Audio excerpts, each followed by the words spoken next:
Hello and welcome to day 5 of my 31 Days of Horror.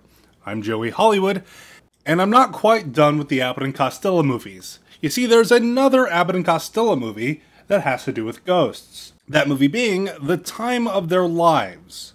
This is a movie that's always stood out to me in the Abbott and Costello filmography because it's one of only 2 movies to feature Abbott and Costello apart. The other being The Little Giant, which I actually consider to be a better movie than The Time of Their Lives.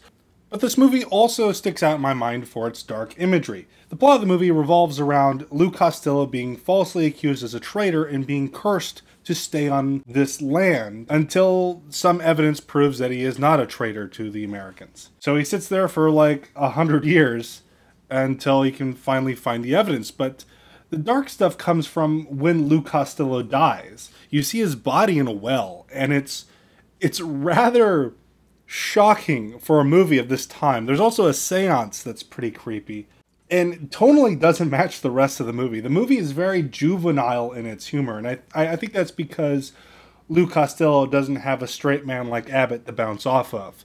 So he's just off being crazy the whole movie. And I'd say that Lou Costello doesn't work well without Abbott, although with movies like The Little Giant, I know that to be untrue. Little Giant, he's great in Little Giant. This one, I think he's a little too, he needs that leash in this one that he just doesn't have. But overall, I do like this movie.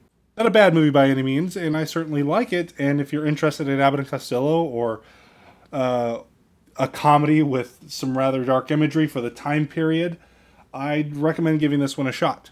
I'm Joey Hollywood, and I'll see you tomorrow in day 6 of my 31 Days of Horror.